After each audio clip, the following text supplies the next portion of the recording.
बिस्मिल्लाहिर्रहमानिर्रहीम। Parathyroid hormone आज हमने डिस्कस करना है हमारे पास। तो मेनली पैराथायरॉयड हार्मोन की जो लोकेशन होती है हमारे पास, ये बॉडी में जो थायरॉयड ग्लैंड होता है ना, उसके अगर हम पोस्टीरियरली देखें तो हमारे पास ये 4 ग्लैंड्स पड़े होते हैं। ठीक है, ये थायरॉयड ग्लैंड है। और थायरॉयड ग्लैंड के हमारे पास पोस्टीरियर साइड पे अगर देखें तो हम इस तरह से आपके पास पैराथायरॉयड ग्लैंड लोकेटेड होता है। ठीक हो गया। और पैराथायरॉयड ग्लैंड हमारे पास, इसको और ज़्यादा अगर हम मैग्नीफाई करें तो इसमें आपके पास बेसिकली चीफ सेल होते हैं। चीफ सेल, ठीक है। और ये चीफ सेल जो हैं ये आपके पास रिस्पॉन्सिबल हैं for the secretion of PTH, parathyroid hormone. ठीक है। तो इसकी रिलीज किस तरह से होता है हमारे पास, इसको हम बुक से देखते हैं, फिर हम देखेंगे हमारे पास दोबारा से आते हैं वहाँ पे। क्योंकि इस वजह से हम इसको डिस्कस करने लगे हैं, क्योंकि ना इलेक्ट्रोलाइट डिस्टर्बेंस जो हमारे पास टॉपिक है ना, वो शुरू हो गया है। तो इलेक्ट्रोलाइट डिस्टर्बेंस में हमारे पास कैल्शियम का मेन रोल है, कैल्शियम मैग्नीशियम फॉस्फेट का। तो इस वजह से हमारे पास इसके साथ वो सारे कवर हो जाएंगे। फिर सोडियम को देखेंगे और पोटाशियम को भी। तो इसलिए हमने इसको शुरू किया है। हमने एंडोक्राइन में नहीं पढ़ा था, ये छोड़ दिया था, क्योंकि हमारे पास इसका जो मेजर पार्ट है वो रीनल के साथ रिलेट है। तो ये वजह थी, इस वजह से हमने नहीं पढ़ा था। यहाँ पे अगर आप देखें तो हमारे पास ये 4 पैराथायरॉयड ग्लैंड है। ठीक है, 4 पैराथायरॉयड ग्लैंड। और किस तरह से हमारे पास जो थायरॉयड ग्लैंड होता है उसके पोस्टीरियरली ये लोकेटेड होते हैं, ये आपके पास पोस्टीरियरली लोकेटेड है। ठीक है जी। और यहाँ से आपके पास जो पीटीएच हार्मोन है वो आपके पास यहाँ से रिलीज होता है। ठीक है। अब इसके बाद हमारे पास इसका जो मेन काम है, पीटीएच यहाँ से हमने कहा कि रिलीज होता है। कब कब रिलीज होगा, तो आपके पास इसकी रेगुलेशन के लिए मेनली आपके पास कैल्शियम, ठीक है जी, उसके अलावा हमारे पास फॉस्फेट, और आपके पास डिक्रीज 125 डाईहाइड्रोक्सी विटामिन डी। ठीक है। तो अगर हमारे पास ये तीनों में की तीनों आपके पास ये जो सब्सटेंस हैं, इनमें अगर फ्लक्चुएशन आती है तो आपके पास ये क्या करेंगे, पैराथायरॉयड हार्मोन को रिलीज करवाएंगे। अगर बॉडी में कैल्शियम का लेवल डिक्रीज है तो ये आपके पास क्या करेगा, पैराथायरॉयड हार्मोन को रिलीज करवाएगा। अगर फॉस्फेट का लेवल इंक्रीज है, इंक्रीज फॉस्फेट है, तो ये भी आपके पास पैराथायरॉयड हार्मोन को रिलीज करवाएगा। और अगर आपके पास बॉडी में एक्टिव विटामिन डी कम है, डिक्रीज मैंने लिखा हुआ है, तो ये आपके पास ये भी सिग्नल देगा कि ज्यादा से ज्यादा पैराथायरॉयड हार्मोन को रिलीज करवाया जा सके। तो ये आपके पास है रेगुलेशन। नेक्स्ट हम बात करते हैं कि हमारे पास पैराथायरॉयड हार्मोन का मेन काम क्या है, कि हमारे पास ये क्या क्या करेगा। पैराथायरॉयड हार्मोन बेसिकली हमारे पास क्या करता है कि बॉडी में कैल्शियम के लेवल को इंक्रीज करता है, increase calcium, decrease phosphate, phosphate को बॉडी में कम करेगा। ठीक है। और उसके अलावा हमारे पास क्या करता है, activation of vitamin D, activation of vitamin D. ठीक है। ये इसके मेन काम है। किस तरह से करता है मैं आपको बता देता हूँ। यहाँ पे एक और बात हमारे पास जो एमसीक्यूज के लिहाज से बहुत इंपॉर्टेंट है, वो ये है कि बॉडी में अगर आपके पास मैग्नीशियम का लेवल डिक्रीज है तो decrease magnesium also provide signal for the release of the parathyroid hormone. तो ये भी आपके पास पैराथायरॉयड हार्मोन को रिलीज करवाएगा। लेकिन अगर आपके पास मैग्नीशियम जो है वो बहुत ज्यादा डिक्रीज है, एक बहुत ज्यादा डिक्रीज है, तो डिक्रीज मैग्नीशियम आपके पास क्या, बहुत ज्यादा डिक्रीज अगर मैग्नीशियम होगा तो ये आपके पास क्या करेगा, इनहिबिट कर देगा, वहां से आपके पास चीफ सेल से पीटीएच के रिलीज को नहीं होने देगा। वाई, ये मैं थोड़ा सा आपको बता देता हूँ कि हमारे पास अगर यहाँ पे हम बना देते हैं कि ये आपके पास है पैराथायरॉयड ग्लैंड। तो पैराथायरॉयड ग्लैंड को अगर हम यहाँ से ऑब्जर्व करें तो हमारे पास यहाँ पे चीफ सेल होते हैं। तो चीफ सेल के ऊपर आपके पास कैल्शियम सेंसनिंग रिसेप्टर होते हैं। ठीक है, CASR, कैल्शियम सेंसिंग रिसेप्टर। और इन पे आपके पास क्या करता है कि ये कैल्शियम आपके पास इन रिसेप्टर के ऊपर जाके लगता है। जब इन रिसेप्टर के ऊपर जाके कैल्शियम लगता है ना, तो आपके पास अगर तो कैल्शियम ज्यादा इन पे लगेगा तो आपके पास ये इसके नतीजे में क्या कर देंगे, पीटीएच को डिक्रीज कर देंगे। ठीक हो गया, उसको सेंस करने। और अगर आपके पास डिक्रीज कैल्शियम यहाँ पे जाके लगेगा तो ये आपके पास क्या कर देंगे, पीटीएच की रिलीज को बढ़ा देंगे। इसी तरह से अगर आपके पास मैग्नीशियम है तो कम मैग्नीशियम, अगर आपके पास मैग्नीशियम कम मिकदार में आपके पास यहाँ पे इन रिसेप्टर पे जाके लग रहा है तो ये भी सेम डिक्रीज कैल्शियम वाला काम करेंगे कि पीटीएच को बढ़ा देंगे। ठीक है।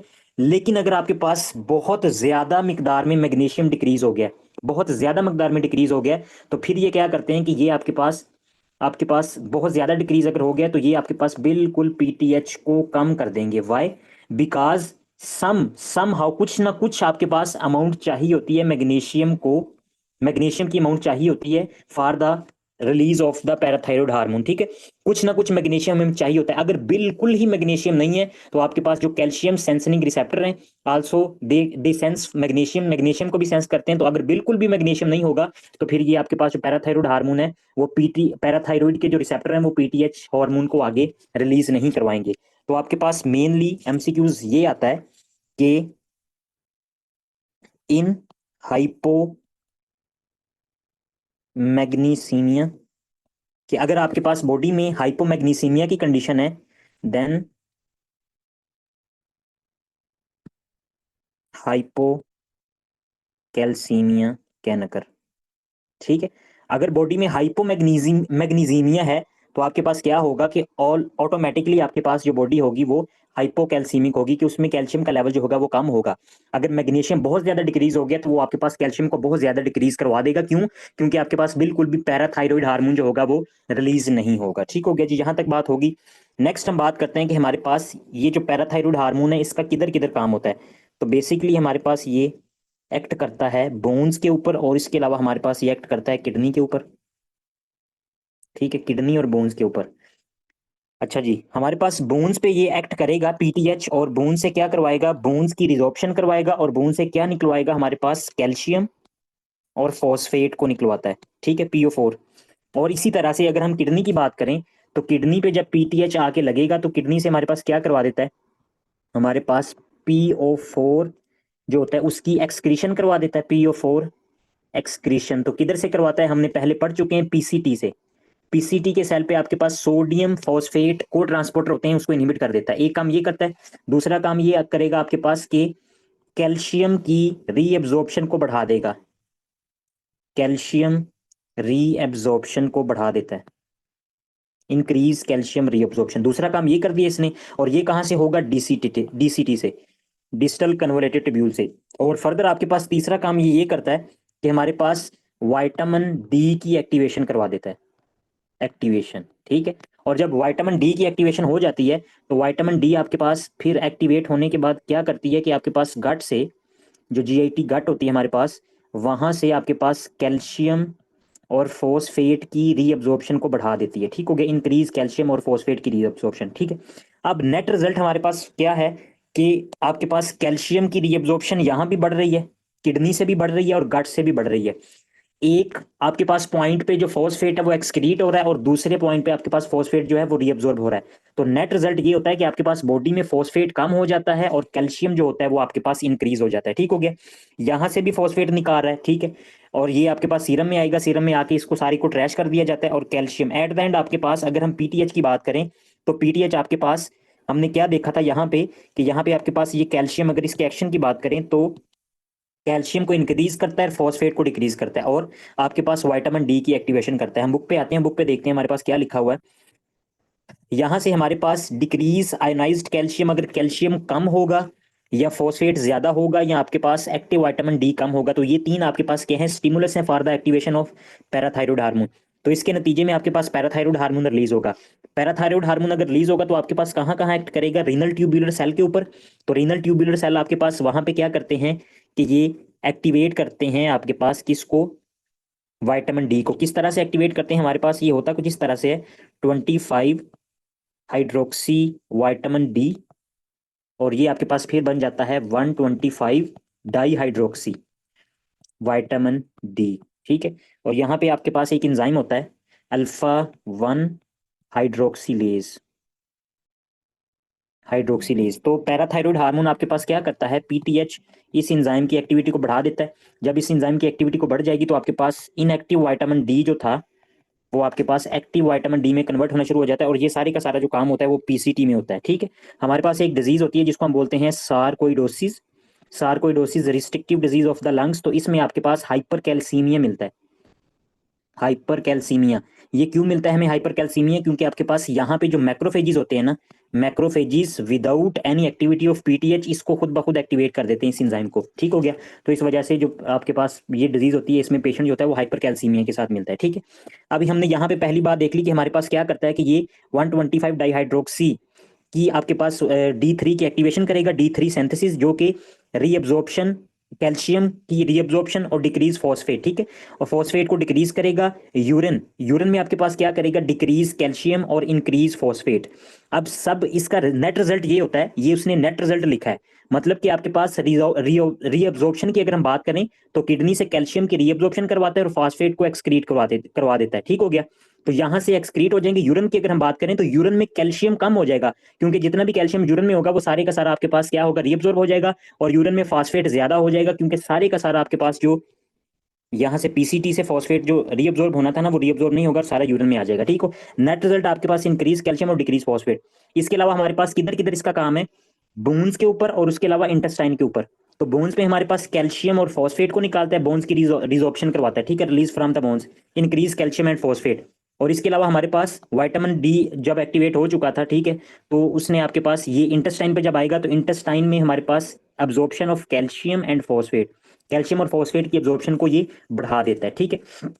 तो अब हमारे पास नेट रिजल्ट क्या है, यहां से भी कैल्शियम बढ़ रहा है और यहां से कैल्शियम बढ़ रहा है, एक जगह से कैल्शियम की एब्जॉर्प्शन बढ़ रही है और दूसरी जगह से आपके पास किडनी से एब्जॉर्प्शन जो है वो डिक्रीज हो रही है, ठीक हो गया। तो मेन रिजल्ट यही होता है कि नॉर्मल आपके पास अगर हम बैलेंस करें तो फॉस्फेट जो होता है वो बॉडी से कम हो जाता है और कैल्शियम को ये इंक्रीज कर देता है, ठीक हो गया। तो आपके पास इसने 120 हाइड्रोक्सीलेज इंजाइम को क्या किया, एक्टिवेट कर दिया, ठीक हो गया। तो जिसके नतीजे में ये हमारे पास सारा काम हुआ।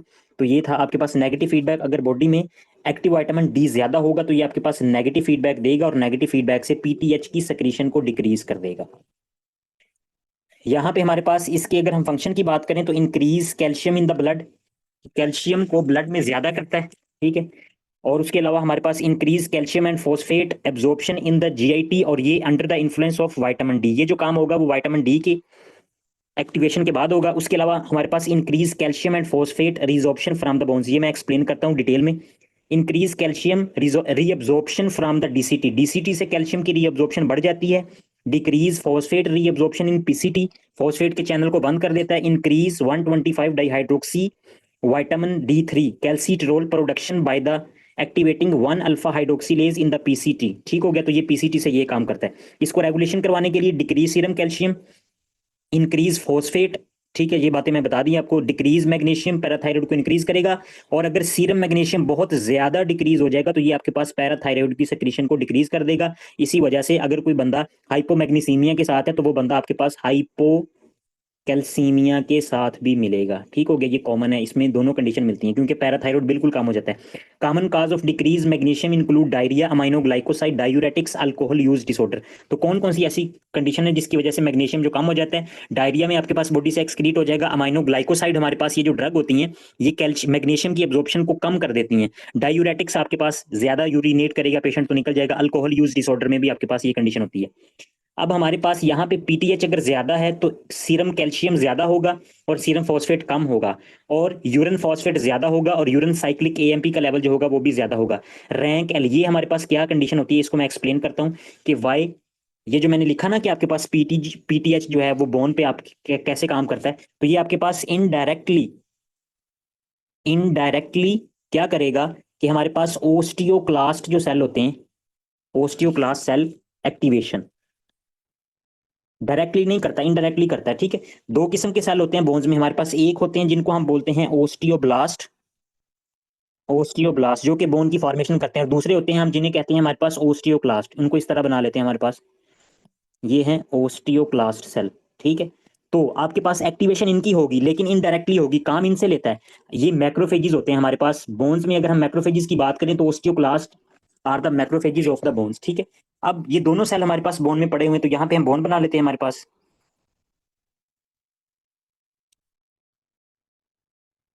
ठीक है, ये हमारे पास बोन पड़ी हुई है। अब होगा कुछ इस तरह से कि आपके पास पीटीएच जब आएगा तो आपके पास ओस्टियोब्लास्ट सेल जो होते हैं ना, ओस्टियोब्लास्ट सेल के ऊपर पीटीएच के रिसेप्टर होते हैं।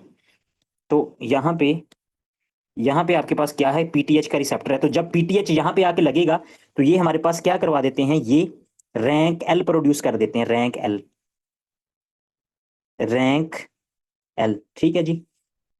Receptor activator nuclear factor ligand, kappa beta ligand. और इसी के अकॉर्डिंग अगर हम ओस्टियोक्लास्ट की बात करें तो वहां पे आपके पास रिसेप्टर होते हैं जिसको हम बोलते हैं रैंक, रैंक रिसेप्टर होता है। और ये रैंक लाइगेंड आपके पास इसके साथ आके अटैच होगा, जब इसके साथ अटैच होगा तो ओस्टियोक्लास्ट अपनी एक्टिविटी शुरू कर देगा और वो बोन को आपके पास तोड़ना शुरू कर देगा। जब बोन टूटेंगी तो वहां से आपके पास क्या निकलेगा, कैल्शियम निकलेगा और फॉस्फेट निकलेगा।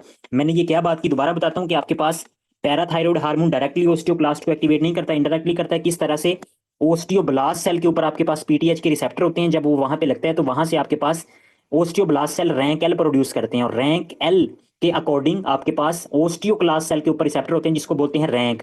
तो रैंक रिसेप्टर के ऊपर आपके पास रैंक लाइगेंड लगेगा, जब ये आपस में अटैच होंगे तो ओस्टियोक्लास्ट आपके पास एक्टिवेट हो जाएगा और ये कैल्शियम और फॉस्फेट को रिलीज करना शुरू कर देगा। ठीक हो गया, ताकि कैल्शियम को बॉडी में मेंटेन कर सके, बॉडी को बढ़ा सके। ये फिनोमिना जो होता है वो आपके पास नॉर्मली हो रहा होता है ताकि बोन का टर्नओवर होता रहे, कि मतलब आपके पास जो पुरानी बोन्स हैं वो टूटती रहे और नई बोन जो है उनकी फॉर्मेशन होती रहे। ठीक हो गया, तो सम हो कभी कभी अगर बॉडी में कैल्शियम का लेवल कम है तो तब भी ये प्रोसेस आपके पास होता है। अब बुक में उन्होंने ये लिखा है कि हमारे पास, ये हम पढ़ते हैं अब, increase rank L receptor activation of nuclear factor kappa beta ligand secrete by the osteoblast cell इसको secrete करते हैं and osteocytes bind rank receptor on the osteoclast and their precursor to stimulate the osteoclast and increase calcium। तो इस condition के बाद आपके पास ये जो सारा प्रोसेस हो जाता है तो फिर आपके पास increase calcium, bone resorption, intermittent PTH release can also stimulate bone formation.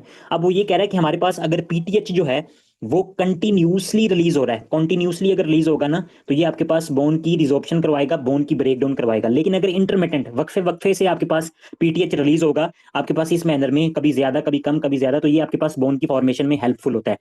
हमारे पास बॉडी में पैराथायरॉयड हार्मोन रिलेटेड पेप्टाइड जिसको हम बोलते हैं ना पैरान्यूप्लास्टिक सिंड्रोम, तो कुछ ऐसे कैंसर होते हैं जो कि आपके पास ये कैंसर सेल है। अगर मैं बनाऊं यहाँ पे आपके पास squamous cell lung cancer carcinoma, ठीक है, squamous cell carcinoma of the lungs, ठीक है, तो यहाँ पे अगर कैंसर है तो ये जो ट्यूमर के सेल है ना वो आपके पास स्पेसिफिक सेक्रेशन स्क्रीट करते हैं ये सेल, जिनको हम बोलते हैं पीटीएच रिलेटेड पेप्टाइड। ठीक है, और ये PTH related kind related peptide आपके पास सेम जैसे पैराथायरॉयड हार्मोन काम करता था ना, सेम उसी की तरह काम करेंगे।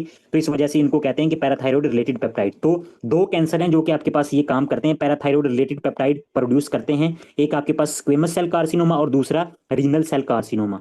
ठीक है, तो आरसीसी और आपके पास स्क्वेमस सेल कार्सिनोमा, तो ये दोनों आपके पास like PTH and is commonly increased in the malignancy squamous cell carcinoma of the lung and renal cell carcinoma. इन दोनों में आपके पास क्या होगा कि पैराथायरॉयड रिलेटिंग प्रोटीन जो होंगी वो रिलीज होंगी और वो सेम एक्ट लाइक का पैराथायरॉयड। अगर एक्ट लाइक का पैराथायरॉयड तो क्या करेंगी, कैल्शियम को बढ़ाएंगी, फॉस्फेट को कम करेंगी। ठीक है, और उसके अलावा नेक्स्ट हमारे पास विटामिन डी की एक्टिवेशन करेंगी। ठीक हो गया, तो ये सारे काम थे।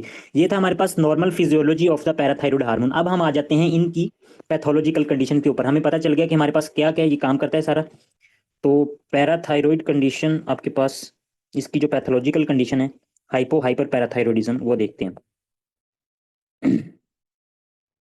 यहाँ पे हमारे पास ये है, पहले हम बात कर लेते हैं हाइपर पैराथायरॉयडिज्म की, कि अगर बॉडी में हाइपर पैराथायरॉयडिज्म की कंडीशन है तो आपके पास क्या क्या कंडीशन हो सकती है। यहाँ पे मैंने एक चार्ट बनाया हुआ है, ये आप चार्ट अगर आप लोग देख सकते हैं तो आपके पास, इस चार्ट को पहले थोड़ा सा एक्सप्लेन करता हूँ फिर नेक्स्ट चलते हैं हमारे पास।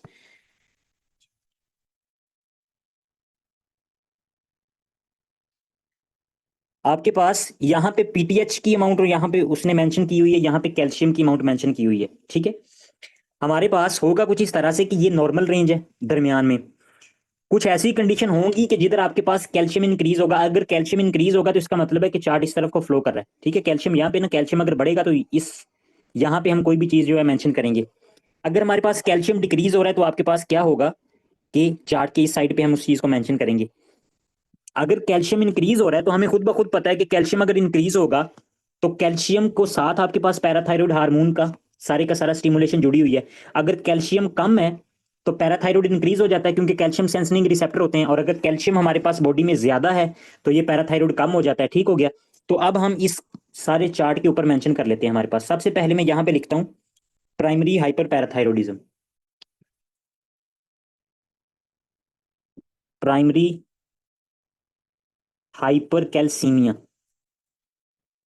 कैल्सीमिया। ठीक है, हाइपर कैल्सीमिया का क्या मतलब है कि आपके पास कैल्शियम का जो लेवल है वो क्या है, वो इंक्रीज हो चुका है, इंक्रीज कैल्शियम। ठीक हो गया, तो अगर कैल्शियम इंक्रीज है तो आपके पास यहाँ पे इस साइड पे एक्स एक्सिस पे वो इसकी अमाउंट बढ़ रही है, तो कैल्शियम हमने इधर लिख दिया। अब इसके अपोजिट में यहाँ पे लिखता हूं हमारे पास प्राइमरी प्राइमरी हाइपो पैराथायरॉयडिज्म, या ये लिख देता हूँ या मैं लिख देता हूँ हमारे पास, रुकें, कि प्राइमरी हाइपोकैल्सीमिया। हाइपोकैल्सीमिया के मतलब यहाँ पे हमारे पास क्या है कि कैल्शियम का जो लेवल है वो डिक्रीज हो रहा है, ठीक हो गया। तो कैल्शियम अगर डिक्रीज हो रहा है तो जाहिर बात है आपके पास इस साइड पे है ना, तो प्राइमरी हाइपोकैल्सीमिया। अब इसके साथ रिलेटेड देखें, ये जो मैंने पैटर्न ड्रा किया है हमारे पास, अगर कैल्शियम जो है वो आपके पास क्या है कि उसका लेवल डिक्री यहाँ पे इंक्रीज हो रहा है, कैल्शियम इंक्रीज हो रहा है हाइपरकैल्सीमिया, तो पैराथायरॉइड हार्मोन आपके पास डिक्रीज है। ठीक है, यहाँ पे नीचे आपके पास यहाँ तक है ना, ये ग्राफ जो यहाँ पे प्रेजेंट कर रहा है। अगर इसके अपोजिट में बात करूं कि हमारे पास प्राइमरी हाइपोकैल्सीमिया, अगर आपके पास कैल्शियम का लेवल डिक्रीज है, अगर कैल्शियम डिक्रीज है तो पैराथायरॉइड हार्मोन ऑलरेडी आपको इंक्रीज मिलेगा। ये है नॉर्मल रेंज। अगर इससे कोई चीज ऊपर है तो इसका मतलब है कि वो फ्लक्चुएट हो चुकी है, ठीक हो गया। तो इससे इस तरफ को हम पीटीएच को प्रेजेंट कर रहे हैं, नॉर्मल रेंज से इस तरफ को, और नॉर्मल रेंज से इस तरफ को हम कैल्शियम को प्रेजेंट कर रहे हैं, ठीक हो गया। तो कैल्शियम अगर नॉर्मल रेंज से ज्यादा है तो आपके पास प्राइमरी हाइपरकैल्सीमिया, लेकिन प्राइमरी हाइपरकैल्सीमिया में आपके पास पीटीएच का लेवल जो होगा वो आपको क्या मिलेगा, वो आपको नॉर्मल ही मिलेगा, नॉर्मल मिलेगा। आपके पास प्राइमरी हाइपरकैल्सीमिया में डिक्रीज मिलेगा क्योंकि कैल्शियम ज्यादा है। इसके अपोजिट अगर हम बात करें प्राइमरी हाइपोकैल्सीमिया, तो हाइपोकैल्सीमिया कैल्शियम का लेवल अगर कम है हमारे पास, तो पीटीएच जो होगा वो ज्यादा मिलेगा, ठीक है। इसी तरह हमारे पास यहाँ पे हाइपर प्राइमरी हाइपर पैराथाइरोइडिज्म, ठीक है, और यहाँ पे हमारे पास प्राइमरी हाइपोपैराथाइरोइडिज्म, पैराथाइरोइडिज्म। अब यहाँ पे देखिए हमारे पास हाइपोपैराथाइरोइडिज्म का क्या मतलब होगा कि अगर बॉडी में कैल्शियम कम है तो ये आपके पास सेम इक्वल अमाउंट में, ये जो दोनों के दोनों आपके पास इसकी वैल्यूज होती है ना, सेम आपके पास इक्वल डिक्रीज या इंक्रीज कर रही होती हैं। अगर हाइपो पैराथाइरोडिज्म में कैल्शियम डिक्रीज है तो पीटीएच जो होगा वो भी डिक्रीज होगा, ये दोनों सेम आपके पास। और हाइपर पैराथाइरोडिज्म, अगर आपके पास पैराथाइरोइड हार्मोन ज्यादा है, पीटीएच अगर ज्यादा है, तो पीटीएच ज्यादा होने की वजह से आपके पास कैल्शियम जो होगा वो भी ज्यादा होगा। तो कैल्शियम आपके पास यहाँ पे प्रेजेंट करें, नॉर्मल रेंज से कैल्शियम भी बढ़ा हुआ है और पीटीएच जो है वो भी बढ़ा हुआ है। यहाँ पे आपके पास नॉर्मल रेंज से कैल्शियम भी कम है और पीटीएच भी कम है। तो इस तरह से हमारे पास यहाँ पे ये चार्ट मैंने आपको इसलिए बताया है क्योंकि जब आपके पास कोई भी सिनेरियो आएगा ना, वो सिर्फ और सिर्फ डायरेक्टली ये आपको बता देंगे कि एक आपके पास एरो ऊपर को है, एक नीचे को है, कैल्शियम बड़ा है, कैल्शियम लो है, तो आपने उसको डिफरेंशिएट करना है कि हमारे पास ये कौन सी डिजीज है, ठीक हो गया। तो अब हम इसके बाद नेक्स्ट चलते हैं कि हमारे पास हाइपर थायरॉइडिज्म की अगर कंडीशन है तो हमारे पास कौन कौन सी कंडीशन हो सकती है। तो हाइपर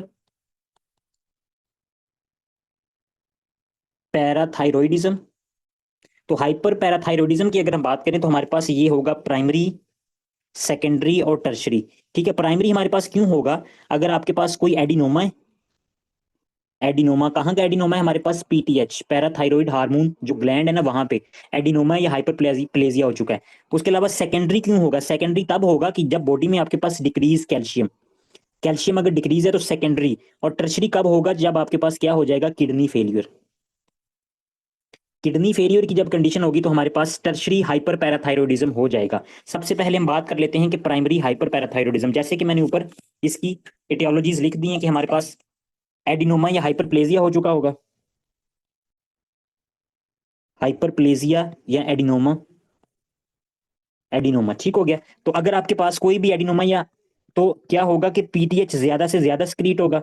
अगर पीटीएच ज्यादा से ज्यादा सक्रीट होगा तो आपके पास तीनों पे आके लगेगा, वो बोन पे भी लगेगा आके, ठीक है, बोन के अलावा हमारे पास किडनी पे भी आके लगेगा, और किडनी पे बोन पे आके एट द एंड आपके पास क्या करवा देगा कि कैल्शियम के लेवल को इंक्रीज कर देगा। अब यहाँ पे देखें कि हमारे पास कैल्शियम भी बढ़ गया और पीटीएच भी बढ़ गया, तो हमारे पास अगर हम प्राइमरी हाइपरथायरोडिज्म की बात करें ना, हाइपर पैराथायरोडिज्म की, तो आपके पास पीटीएच भी बढ़ता है और कैल्शियम भी बढ़ रहा है। और ग्राफ पे आपको किधर नजर आ रहा है, इधर भी ये वही प्रेजेंट कर रहा है कि पीटीएच भी और कैल्शियम दोनों बढ़ रहे हैं प्राइमरी हाइपर पैराथायरोडिज्म में, ठीक है। अब प्राइमरी हाइपर पैराथायरोडिज्म में हमारे पास हमें जो कंडीशन देखने को मिलती है, ये तो बातें हमने कर ली कि कैल्शियम इंक्रीज मिलेगा, इसके अलावा फॉस्फेट का लेवल जो होगा वो डिक्रीज मिलेगा क्योंकि ज्यादा से ज्यादा वो किडनी से एक्सक्रीट करवा रहा है फॉस्फेट को, ठीक हो गया। इसके अलावा हमारे पास ये जो पेशेंट होता है वो आपके पास इसको बोलते हैं बोन्स, स्टोन्स, थ्रोन्स, ग्रोन्स, ठीक है, साइकेट्रिक सिम्टम्स, ये सारे हम लिखते हैं कि इसका क्या मतलब होता है। सबसे पहले स्टोन्स, स्टोन्स, बोन्स, ग्रोन्स, थ्रोन्स, ठीक है, और साइकेट्रिक सिम्टम्स, साइकेट्रिक सिम्टम्स, ठीक है। स्टोन सबसे पहले क्या होगा कि आपके पास होता कुछ इस तरह से है कि यहाँ पे अगर हम किडनी बना लें तो आपके पास पीसीटी है, descending loop of Henle, ascending loop of Henle, DCT, और एंड पे कलेक्टिंग ट्यूब्यूल। तो आपके पास जब पीटीएच का लेवल ज्यादा होता है तो हमारे पास हमें पता है कि डीसीटी से ये कैल्शियम की एब्जॉर्प्शन को बढ़ा देता है, ठीक हो गया। अगर पीटीएच ज्यादा होगा जाहिर बात है तो कैल्शियम ज्यादा से ज्यादा अब्जॉर्ब होगा, ठीक है।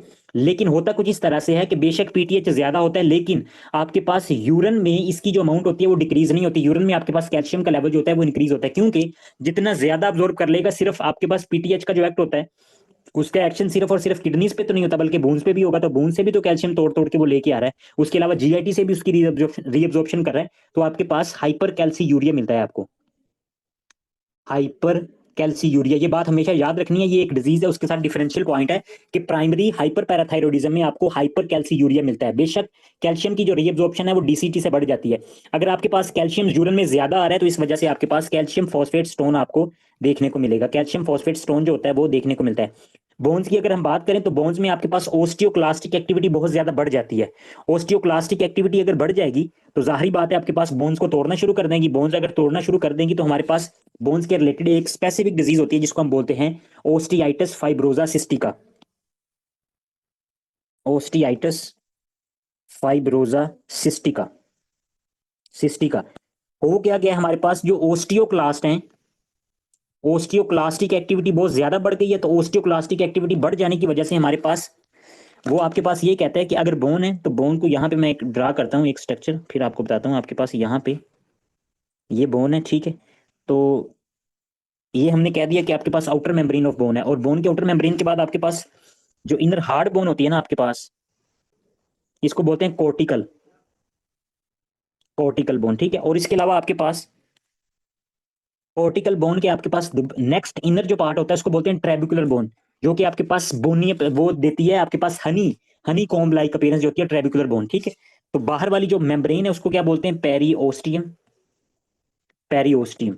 तो मोस्ट कॉमनली हमारे पास होता कुछ इस तरह से है कि ओस्टियाइटिस फाइब्रोजा सिस्टिका में ओस्टियोक्लास्ट की एक्टिविटी बहुत बढ़ गई है, तो सब पेरिओस्टियम, ये जो पेरिओस्टियम मेम्ब्रेन होती है ना आउटर मेम्ब्रेन, इसके नीचे हमें क्या मिलेंगी, सिस्टिक लीजन्स मिलेंगी, ठीक हो गया। यहाँ पे आपके पास ओस्टियोक्लास्टिक एक्टिविटी जो होगी वो बहुत ज्यादा बढ़ जाएगी, ठीक हो गया। तो सब पेरिओस्टियम, सब पेरिओस्टियम, ये आपने टर्मिनोलॉजी याद रखनी है, ठीक है। सब पेरिओस्टियम डीजनरेशन मिलती है, और इसके अलावा हमारे पास जो कॉर्टिकल बोन होती है ना वो उसकी डीजनरेशन शुरू हो जाती है, और इसके अलावा हमारे पास जो ओस्टियोक्लास्ट सेल होते हैं, ओस्टियोक्लास्ट सेल होते हैं, मैंने ये कहा था कि हमारे पास ये क्या होते हैं कि macrophages in the bone marrow, तो ये आपके पास ये चेंज हो जाते हैं जाइंट सेल में, जाइंट सेल में, और मैट्रिक्स ऑफ द सेल, मतलब कि यहाँ पे जो प्रोटीन्स और मैट्रिक्स होंगी उनके साथ, मैट्रिक्स जाइंट सेल, ठीक है, combine with the matrix cells plus proteins, तो इन सब के साथ मिलके आपके पास ये किस तरह से अपीयरेंस देते हैं, ये हमारे पास ब्राउन ब्राउन अपीयरेंस देते हैं, ब्राउन ट्यूमर लाइक अपीयरेंस देते हैं हमारे पास।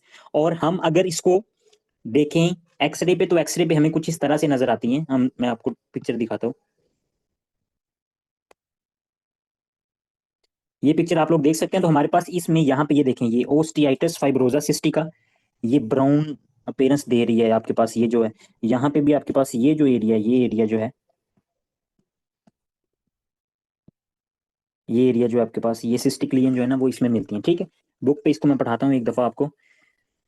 ओस्टियाइटिस fibrosa cystica, cystic bone spaces filled with a brown fibrous tissue, ठीक है, brown tumours consisting of osteoclast and deposits haemosiderin from haemorrhage cause bone pain. आपके पास ये जो हेमोसिड्रिन होता है ना आयरन, ये कहाँ से आएगा हमारे पास, ये आता है इस वजह से जब ओस्टियोक्लास्ट के जाइंट सेल बन जाते हैं ना, वो आपस में मिल जाते हैं मैट्रिक्स सेल के बाद, तो फिर आपके पास यहाँ पे हीमोसिड्रिन की जो होगी वो डेपोजिशन हो जाएगी, और आपके पास जो पेरियोस्टियम में स्मॉल स्मॉल कैपिलरीज होती हैं, सब पेरियोस्टियम जब वहां पे डैमेज होगी तो पेरियोस्टियम की ब्लड वेसल जो होंगी वो भी आपके पास डैमेज होंगी, haemorrhages cause bone pain due to increase PTH classically associated with the primary but also seen with the secondary hyper parathyroidism. तो ये मोस्ट कॉमनली आपके पास प्राइमरी हाइपर पैराथायरॉयडिज्म में मिलता है, इसके अलावा अगर हम बात करें तो फर्दर सेकेंडरी हाइपर पैराथायरॉयडिज्म में भी मिलेगा।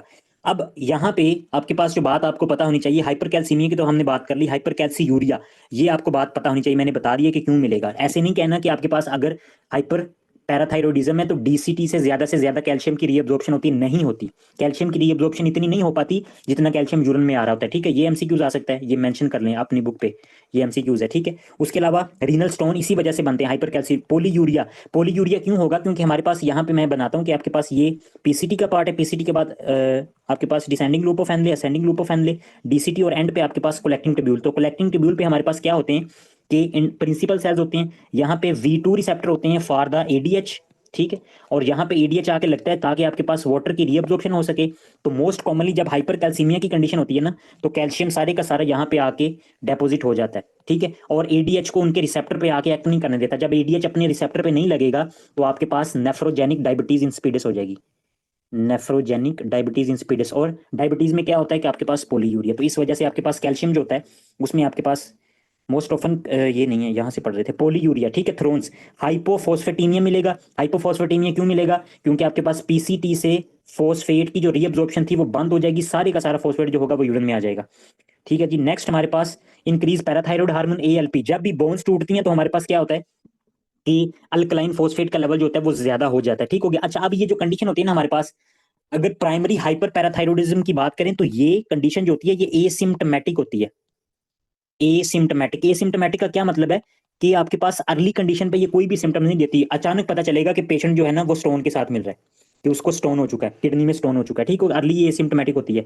मे present with the bone pain, weakness, constipation, groans. Constipation क्यों होगी? क्योंकि आपके पास पेरिस्टाल्टिक एक्टिविटी जो होती है ना वो डिक्रीज हो जाती है। इसके अलावा एक और बात आप याद रखें कि अगर हमारे पास ये जो इडियोपैथिक है हमारे पास कंफर्म नहीं है, कि अगर हम जीआईटी की बात करें तो जीआईटी के जो पैराइटल सेल है जो आपके पास एचसीएल को सेक्रीट करते हैं, तो अगर किसी पेशेंट को पीटीएच का लेवल ज्यादा है तो ये एचसीएल की सेक्रीशन को इनहांस कर देते हैं। तो पेशेंट जो होता है वो आपके पास अल्सर के साथ भी मिलता है, गैस्ट्रिक अल्सर भी उसको मिलते हैं। कॉमनली कॉन्स्टिपेशन, क्योंकि आपके पास कैल्शियम ज्यादा होगा तो पेरिस्टाल्टिक एक्टिविटी जो होगी वो डिक्रीज हो जाएगी।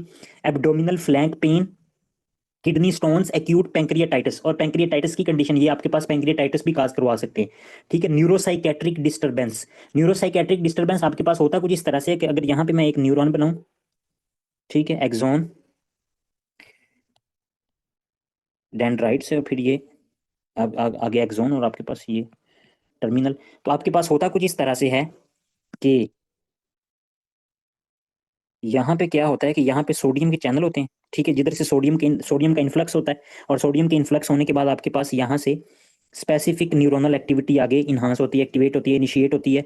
ठीक है, आपके पास जो न्यूरोट्रांसमीटर है वो रिलीज होते हैं। तो आपके पास होता कुछ इस तरह से कि कैल्शियम जब बहुत ज्यादा हो जाता है ना, तो ये कैल्शियम और सोडियम दोनों पे पॉजिटिव चार्ज होता है, तो कैल्शियम आपके पास बहुत ज्यादा अकोमोलेट हो जाता है। तो जब सोडियम आता है, सोडियम पे भी पॉजिटिव है, तो ऑलरेडी प्रेजेंट कैल्शियम ही सोडियम को रिपेल करता है। अगर इसको रिपेल करेगा तो आपके पास न्यूरोसाइकेट्रिक डिस्टर्बेंस आएंगे, साइकेट्रिक ओवरटोन, मतलब जो पेशेंट होगा वो आपके पास एंग्जाइटी के साथ मिलेगा, उसकी जो न्यूरोनल एक्टिविटी होगी वो बहुत ज्यादा डिक्रीज हो जाती है। ठीक हो गया जी। Next, secondary hyper parathyroidism. तो अब यहाँ पे जो बात आपने याद रखनी है, आपको इतना पता होना चाहिए कि हमारे पास इसमें हाइपर कैल्सीयूरिया की वजह से स्टोन मिल रहा है। ठीक है, पोलीयूरिया क्यों मिल रहा है? क्योंकि एडीएच की रेजिस्टेंस हो जाती है, और ओस्टियाइटिस, फाइब्रोजा सिस्टिका, और मोस्ट कॉमनली अगर वो एमसीक्यूज में पूछेगा तो सब पेरियोस्टियम। और पेरियोस्टियम क्या होती है? जो मेम्ब्रेन होती है बोन के इर्द गिर्द, पेरियोस्टियम। ठीक है, आगे आ जाते हैं हमारे पास सेकेंडरी हाइपर पैराथायरॉयडिज्म। सेकेंडरी आपके पास कब होगा? मैंने यहाँ पे पहले जो लिखा था हमारे पास ये लिख के दिया था मैंने आप लोगों को, सेकेंडरी तब होगा कि आपके पास डिक्रीज कैल्शियम। तो बॉडी में डिक्रीज कैल्शियम कब होगा? आपके पास जब किडनी फेलियर की कंडीशन होती है। जब किडनी फेल हो जाती है ना, तो अगर किडनी फेल है तो किडनी ने दो काम करने थे। किडनी ने एक तो कैल्शियम को बॉडी में बढ़ाना था डीसीटी से, और दूसरा इसने फॉस्फेट को बॉडी से कम करना था। ठीक है, तो फॉस्फेट को कम करना था। अब किडनी जो है वो आपके पास खराब हो चुकी है। अगर किडनी खराब हो चुकी है तो उल्ट काम हो जाएंगे, कैल्शियम जो होगा वो डिक्रीज हो जाएगा, और फॉस्फेट जो होगा वो बॉडी में इंक्रीज हो जाएगा, और ये दोनों के दोनों स्टिमुलस हैं for the increase of PTH. तो इस वजह से आपके पास सेकेंडरी हाइपर पैराथायरॉयडिज्म, आपके पास मेन काज क्या होता है? Kidney failure. किडनी फेलियर की वजह से आपके पास मेनली पैराथायरॉयड हार्मोन जो होता है वो बॉडी में इंक्रीज हो जाता है। अब अगर आपके पास इंक्रीज होगा तो क्या डिफरेंस है प्राइमरी से?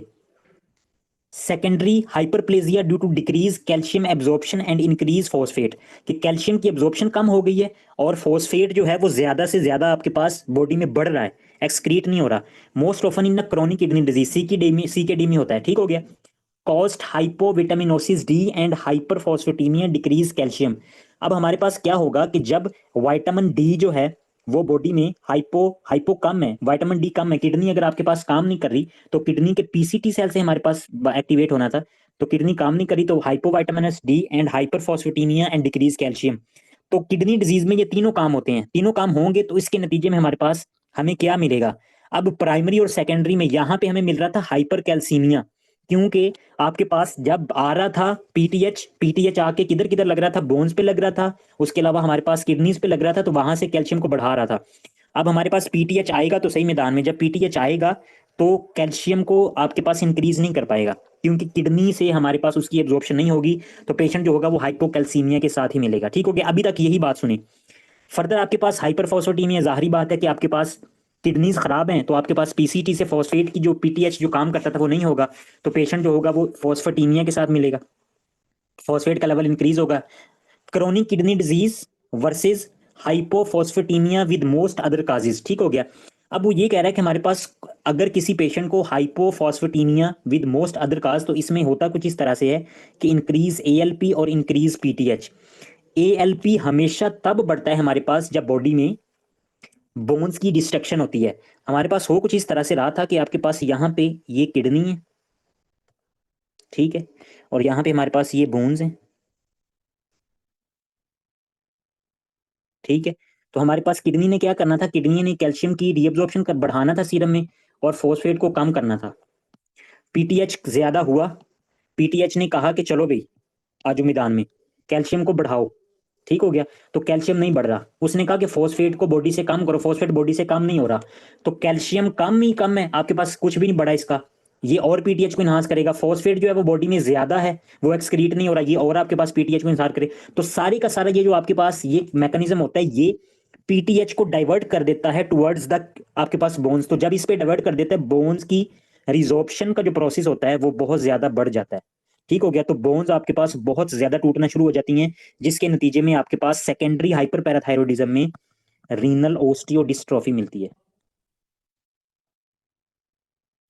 रीनल ओस्टियोडिस्ट्रोफी, ठीक हो गया। और आपके पास यहां से कैल्शियम, ठीक है, कैल्शियम निकलेगा, लेकिन वो मेंटेन हीमोस्टेसिस नहीं कर पाएगा कि बॉडी की जो नीड है उसको फुलफिल कर सके।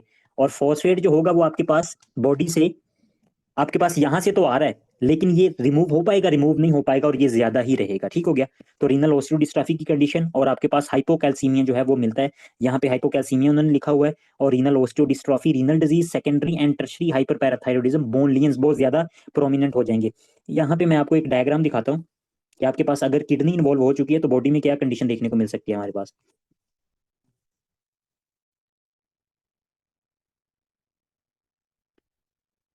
ये आप लोग देख सकते हैं हमारे पास अगर किडनी से कैसे, किडनी में हमारे पास क्या होगा कि फॉस्फेट आपके पास एक्सक्रीट नहीं और फॉस्फेट का लेवल बढ़ेगा, ठीक है। और उसके बाद हमारे पास एक्टिवेशन नहीं होगी विटामिन डी की, तो ये आपके पास इन कम मिकदार में होगा विटामिन डी एक्टिव डिक्रीज उसने लिखा हुआ है। तो अगर फॉस्फेट ज्यादा है और ये आपके पास एक्टिव विटामिन डी कम है, तो विटामिन डी ने आपके पास कैल्शियम की एब्जॉर्प्शन करवानी थी, तो कैल्शियम की रीअब्जॉर्प्शन नहीं हो रही गट से। अगर फॉस्फेट ज्यादा है तो आपके पास फॉस्फेट का ये काम होता है कि फॉस्फेट जब सीरम में होता है ना, तो ये फ्री फॉर्म में नहीं रहता, कैल्शियम जितना होता है उसको अपने साथ बाइंड कर लेगा, कैल्शियम फॉस्फेट बन जाता है। ठीक हो गया। तो ये सारे कैल्शियम को बाइंड कर लेगा अपने साथ। तो फॉस्फेट ज्यादा था सीरम में, नहीं निकल पाया किडनी से, तो इसने कैल्शियम को बाइंड कर लिया, और विटामिन डी भी नहीं था, तो कैल्शियम की रीअब्जॉर्प्शन भी नहीं हुई, तो यहां से भी गट से भी कैल्शियम आपके पास ब्लड में नहीं आया, और जितना था वो सारे का सारा आपके पास बाउंड हो गया किसके साथ, फॉस्फेट के साथ। ठीक हो गया। तो सवेयर हाइपोकैल्सीमिया इस वजह से मिलता है रीनल डिजीज में। ठीक हो गया। अगर सवेयर हाइपोकैल्सीमिया तो और ज्यादा आपके पास सिग्नल जाएगा कि ज्यादा से ज्यादा पीटीएच हार्मोन को रिलीज किया जा सके। ठीक हो गया। और ये जितना पीटीएच होता है, अगर आपके पास कोई काम नहीं हो रहा है इन दोनों तरफ से, तो ये सारा आपके पास जाके बोन्स को जाके तोड़ने शुरू हो जाता है, और आपके पास जो कंडीशन मिलती है रीनल ओस्टियोडिस्ट्रोफी की कंडीशन हमारे पास मिलती है। नेक्स्ट हम बात कर लेते हैं हमारे पास टर्शरी हाइपरपैराथायरॉयडिज्म। तो ये ऑटोनोमस हो जाता है जब हमारे पास परसिस्टेंट ये कंडीशन रहती है बॉडी में कि कैल्शियम का लेवल आपके पास बहुत ज्यादा कम रहता है, तो ये आपके पास जो पैराथायरॉइड ग्लैंड होता है ना उसको ऑटोनोमसली एक्टिवेट कर देता है। ठीक हो गया। खुद ब खुद वो आपके पास क्या करेगा, पीटीएच को रिलीज करना शुरू कर देगा, पीटीएच बहुत ज्यादा इंक्रीज हो जाता है। अब अगर आपके पास टर्शरी हाइपरपैराथायरॉयडिज्म है, हमने कहा सेकेंडरी में तो हाइपोकैल्सीमिया मिल रहा था, तो इसमें कैल्शियम क्यों इंक्रीज मिल रहा है भाई, क्या ऐसी कंडीशन है, तो इसमें इस वजह से मिलता है कि अगर कोई पेशेंट टर्शरी हाइपरपैराथायरॉयडिज्म का है, तो एक तो इसकी जो किडनी होगी ना, किडनी फेलियर के साथ ये पेशेंट होगा, किडनी इसकी जवाब दे चुकी हैं, और ये बोन्स की तहस नहस मार देगा। ठीक हो गया। बोन्स को बिल्कुल तोड़ देगा, और एंड से आपके पास बोन्स फ्रैक्चर होना शुरू हो जाएगी बिल्कुल आपके पास। तो कैल्शियम सारे का सारा जो होता है वो बोन्स में आता है। तो जब सीरम टेस्ट करते हैं तो हमें कैल्शियम इंक्रीज मिलता है, तो वो क्यों इंक्रीज मिलता है, क्योंकि पैराथायरॉयड की एक्टिविटी बहुत ज्यादा बढ़ जाती है और सारी वो बोन्स को तोड़ने में लग जाती है। ठीक हो गया। यहाँ तक बात हो गई है। अब हम आ जाते हैं नेक्स्ट। नेक्स्ट हमारे पास फेमिलियल हाइपोकैल्सियूरिक हाइपोकैल्सीमिया। पहले तो इसके नाम से आप देखें कि हमारे पास वो कह रहा है कि हाइपोकैल्सियूरिक, कि कोई ऐसी कंडीशन है कि आपके पास जो कैल्शियम है वो यूरिन में कम है। तो यूरिन में इस तरह से हम बना लें, यूरिन ड्रॉप है, तो कैल्शियम जो है यूरिन में कम है, लेकिन आपके पास जो सीरम है, ब्लड जो है, उसमें कैल्शियम जो है वो ज़्यादा है। क्यों ऐसा हो सकता है? ऐसा इस वजह से होता है कि हमारे पास यहाँ पे ये जो है पैराथाइरॉइड ग्लैंड है, तो पैराथाइरॉइड ग्लैंड के ऊपर हमारे पास कैल्शियम सेंसनिंग रिसेप्टर होते हैं। तो कैल्शियम सेंसनिंग रिसेप्टर आपके पास उसमें डिफेक्ट आ चुका है, defective G coupled calcium sensing receptor. अगर हमारे पास वो कैल्शियम को सेंस करते थे ना, कहाँ पे सेंस करते थे कि वो आपके पास नॉर्मली 8 पे सेंस करते थे कि अगर आपके पास कैल्शियम की वैल्यू लेस देन 8 हुई ना हमारे पास, तो फौरी तौर पे हम पीटीएच को रिलीज करवा देंगे, ठीक हो गया। लेकिन इसमें ये होता है कि आपके पास जो कैल्शियम सेंसनिंग रिसेप्टर होते हैं ना, उनमें जो कैल्शियम सेंसनिंग कैपेबिलिटी होती है वो इंक्रीज लेवल पे आपके पास उसको सेंस करती है, ठीक है।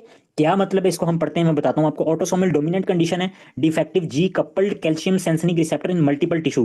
पैराथाइरॉइड और किडनी, किडनी में भी आपके पास ये कैल्शियम सेंसनिंग रिसेप्टर होते हैं, तो दोनों में आपके पास कैल्शियम सेंसनिंग रिसेप्टर जो होंगे वो आपके पास उसकी एक्टिविटी जो होगी वो डिफेक्टिव होगी, हायर देन नॉर्मल, ये ज्यादा होगी, आपके पास नॉर्मल से ज्यादा होगी calcium level required to suppress PTH, ठीक है जी। अगर हमारे पास जो कैल्शियम था वो 12 पे जब पहुंचता था ना सीरम में, तो आपके पास क्या होता था कि ये इसको इनहिबिट कर देता था कि भाई कैल्शियम बहुत ज्यादा है सीरम में, बस रुक जा और ज्यादा पीटीएच को रिलीज ना कर। लेकिन आपके पास ये कैल्शियम सेंसनिंग रिसेप्टर जो है वो डिफेक्टिव है। अब वो ऐसा होगा कि जब 18 16 18 पे पहुंचेगा तो तब जाके आपके पास पीटीएच इनहिबिट होगा।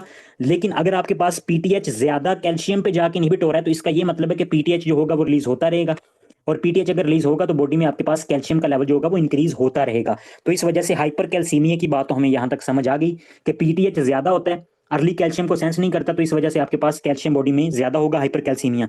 Y hypocalciuria, mild hyper calcaemia and hypocalciuria with normal to increase PTH, PTH होगा वो इंक्रीज मिलेगा। शुरू में मैंने बात बता दी आपको कि आपके पास अगर प्राइमरी हाइपर पैराथाइरोडिज्म की कंडीशन है, तो प्राइमरी हाइपर पैराथाइरोडिज्म में आपने क्या करना है, आपने ये करना है कि हमारे पास वहां पे हाइपर कैल्सी यूरिया की कंडीशन मिलती है कि यूरिन में जो कैल्शियम का लेवल होता है ना वो ज्यादा मिलता है, मैंने आपको बताया।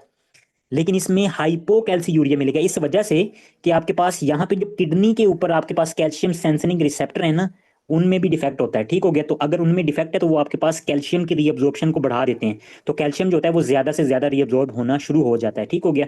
तो इस वजह से आपके पास हाइपोकैल्सी यूरिया मिलेगा इस कंडीशन में। जो शुरू में मैंने आपको ग्राफ बना के दिखाया था ना, वो ये ग्राफ था हमारे पास। यहाँ पे देखें अगर, कि पीटीएच अगर है आपके पास यहाँ पे और कैल्शियम यहाँ पे है, कैल्शियम अगर बढ़ेगा तो आपके पास हाइपर कैल्सीमिया हो रहा है, ठीक है। और उसके अलावा यहाँ इस तरफ को हाइपोकैल्सीमिया हो रहा है।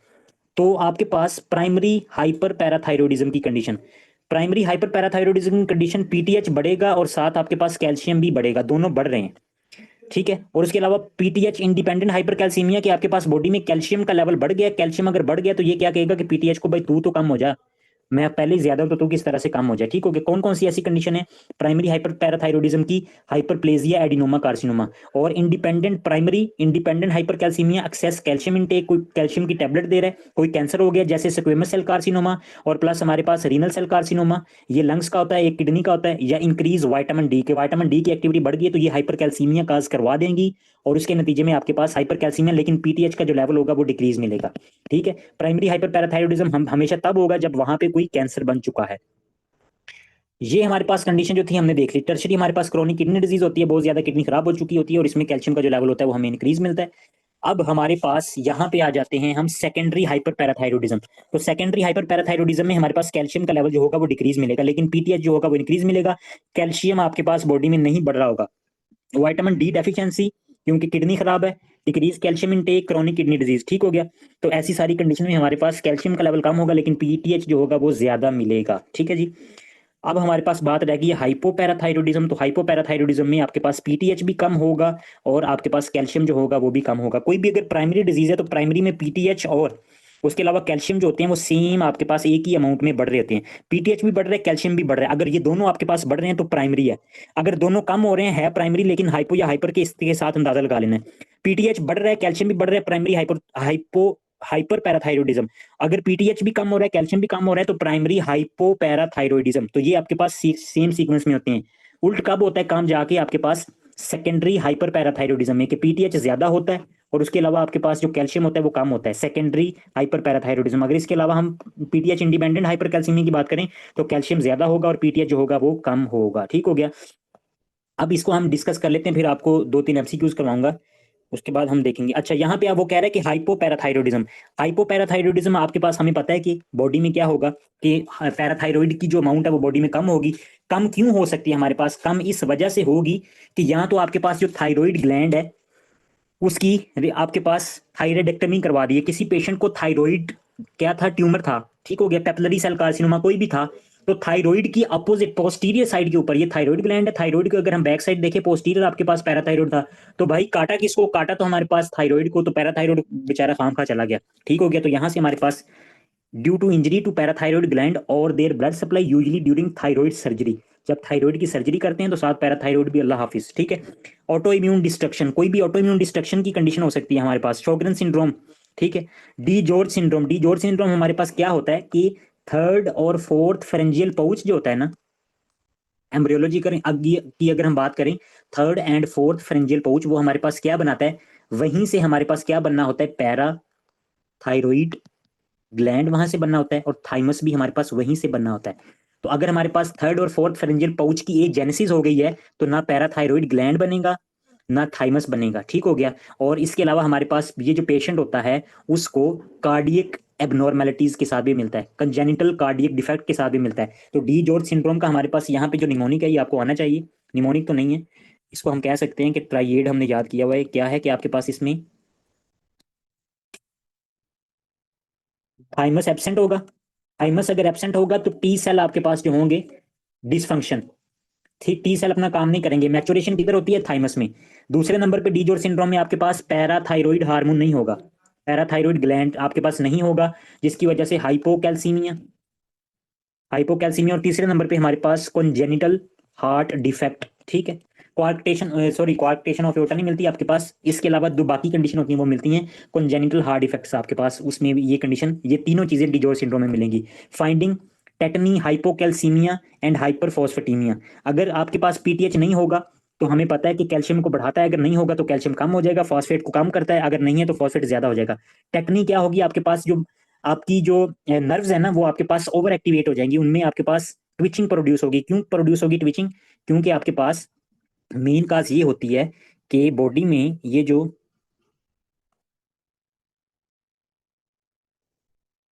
न्यूरॉन्स हैं, ठीक है, डेंड्राइट सेल बॉडी, यहाँ पे आपके पास सोडियम चैनल थे, ठीक है, जिधर से सोडियम की एंट्री होती है एक्शन पोटेंशियल जनरेट होता है। अब हमारे पास पहले क्या था, कैल्शियम बहुत ज्यादा था, जिसने आपके पास, ये कैल्शियम बहुत ज्यादा था, ठीक है, तो कैल्शियम ने आपके पास रेजिस्टेंस प्रोड्यूस की हुई थी, सोडियम की एंट्री नहीं हो पाती थी। जब आपके पास कैल्शियम है ही नहीं, हाइपोकैल्सीमिया है, हाइपोपैराथायरॉयडिज्म है, कैल्शियम नहीं है, अगर कैल्शियम नहीं है तो आपके पास सोडियम जो होगा उसकी एक्टिविटी बहुत ज्यादा इंहांस हो जाएगी, और डिक्रीज सोडियम जो होगा वो भी आपके पास नर्व्स को एक्टिवेट करना शुरू कर देगा। इस वजह से आपके पास ट्विच प्रोड्यूस होते हैं। जब आप नर्व्स को थोड़ा सा इनर्वेट करते हैं तो वो आपके पास क्या, ट्विचिंग प्रोड्यूस करती हैं, ठीक हो गया, उनमें एक्शन पोटेंशियल जनरेट होता है। मोस्ट कॉमनली इसमें चॉपस्टिक साइन होता है, ट्रोजियो साइन, ये बुक में यहाँ पे, हाँ जी, चॉपस्टिक साइन और ट्रोजियो साइन हमारे पास यहाँ पे, मैं मेरे पास एक इमेज है, मैं इमेज से दिखा देता हूँ आपको, फिर उसके बाद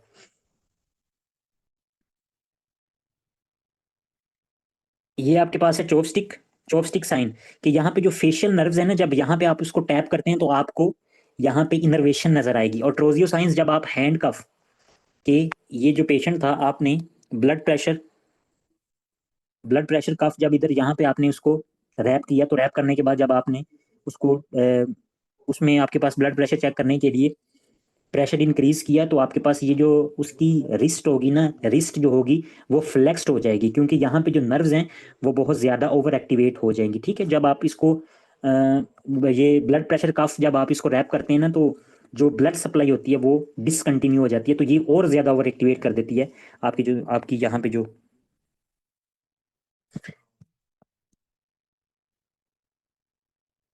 अच्छा जी, हमारे पास tapping of the facial nerve, tap to the cheek, contraction of the facial muscles, ठीक है।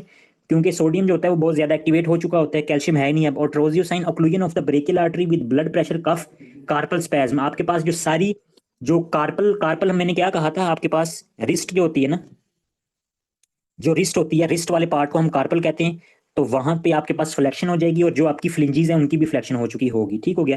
तो ये मोस्ट कॉमनली हाइपोपैराथायरॉयडिज्म के अगर हम देखें तो हमारे पास ये डायग्नोस्टिक टेस्ट होते हैं।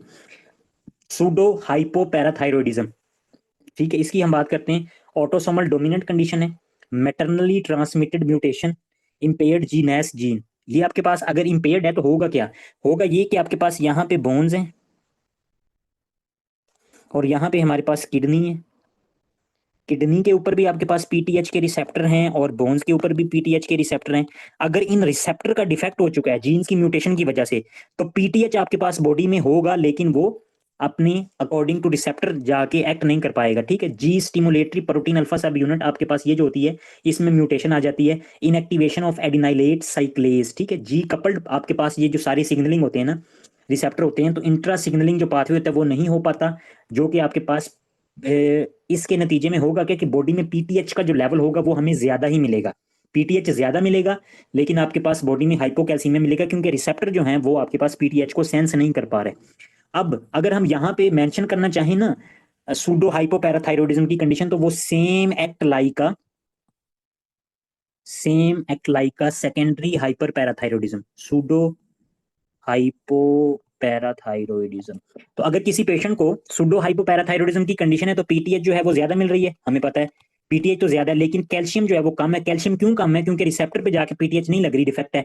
तो अगर हम सेकेंडरी हाइपरपैराथायरॉयडिज्म की बात करें तो उसमें भी तो सेम कंडीशन मिलती है, फाइंडिंग सेम होती है, पीटीएच ज्यादा होता है और कैल्शियम कम होता है। ठीक हो गया, लेकिन वहां पे किडनी खराब थी, तो इस वजह से अगर कभी भी पैराथायरॉयड के रिलेटेड कोई भी एमसीक्यूज आता है ना, तो ये बहुत हमारे पास विद रीजनिंग होता है। ठीक है, इसीलिए मैं आपको बुक पे आज पढ़ा रहा हूँ, मैंने वहां पे आपको नहीं पढ़ाया, क्योंकि क्योंकि सारी जो बातें वो बुक पे ज्यादा अहम है, ताकि आपको अच्छे से समझ आए वर्ड टू वर्ड।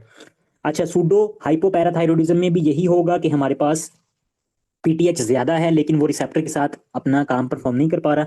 अगर हम फिजिकल फाइंडिंग देखेंगे ना, तो आपके पास ये कोरिलेट है एल्बराइट एल्बराइट हेरिडिटरी ओस्टियोडिस्ट्रोफी। तो ये जो बच्चा होगा ये आपके पास फोर्थ एंड फिफ्थ फेरेंजियल आपके पास जो होंगी ना, इसकी जो बोन्स ये होंगी फेरेंजीज, वो आपके पास शॉर्ट नजर आएंगी, शॉर्ट स्टेचर होगा, round faces, subcutaneous calcification and developmental डिटे।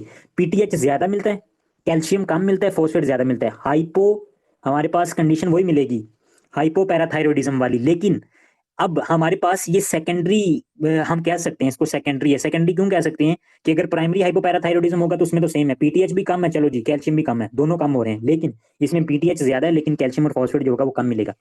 अब आपके पास ये जो सूडो हाइपोपैराथायरॉयडिज्म टाइप 1A और सूडो सूडो हाइपोपैराथायरॉयडिज्म, इन दोनों में फर्क ये होता है कि हमारे पास एक जो कंडीशन होती है ना वो पैटर्नली ट्रांसमिटेड है, एक मैटरनली ट्रांसमिटेड है। ये टाइप 1A जो होती है ना जेनेटिकली, ये मैटरनली है। ठीक हो गया, यहाँ देखिए मैटरनली ट्रांसमिटेड है और यहाँ पे आपके पास ये पैटर्नली ट्रांसमिटेड म्यूटेशन है।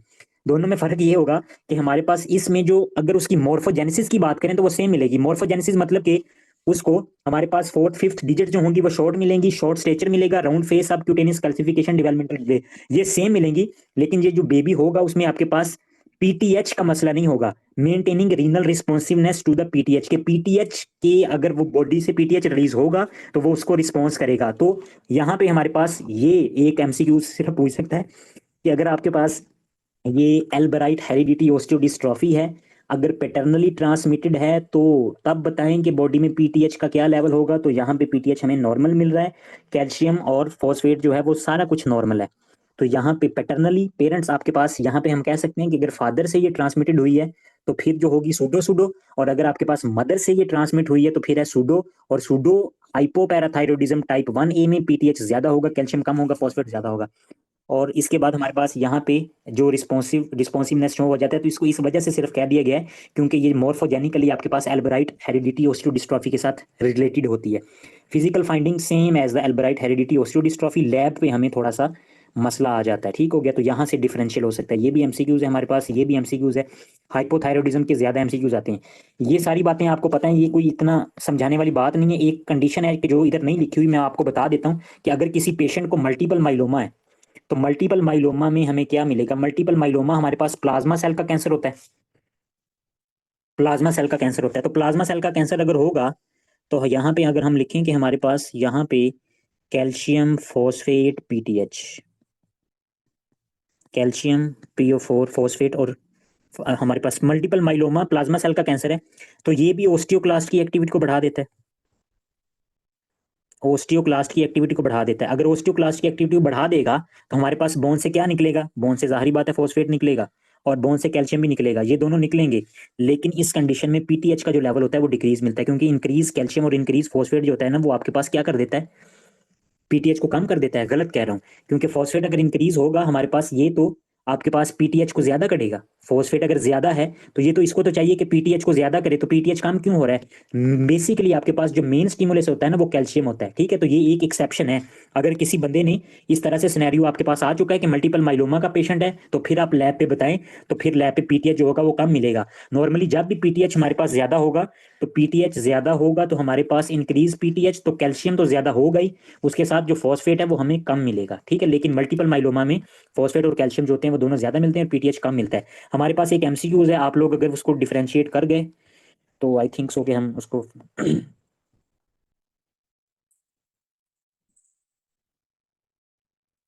चलें जी। हमारे पास पेशेंट है जी जिसका सीरम का जो कैल्शियम है वो लो है, ठीक है, और फॉस्फेट का लेवल जो है वो हाई है। तो कैल्शियम अगर डिक्रीज है, डिक्रीज कैल्शियम है, फॉस्फेट जो है वो इंक्रीज है, ओके हो गया। अल्कलाइन फॉस्फेटेज जो है वो इंक्रीज है। अल्कलाइन फॉस्फेटेज कब मिलता है हमारे पास? जब भी बोन की तोड़ फोड़ होती है, तो बोन टूट रही है, ठीक है, हाई है। 25 कोली कैल्सीफेरोल हाई है, ठीक हो गया, और 125 कोली कैल्सीफेरोल जो है वो लो है। ये आपके पास है इनएक्टिव, इनएक्टिव फॉर्म होती है, और ये आपके पास है एक्टिव। तो इसका ये मतलब है कि एक्टिव जो कोली कैल्सीफेरोल है वो हमारे पास कम है, इनएक्टिव ज्यादा है, ठीक है, और फॉस्फेट भी ज्यादा है, और आपके पास कैल्शियम जो है वो भी लो है। और जब हमने यूरिन में देखा तो यूरिन में कैल्शियम का जो लेवल था वो भी लो था।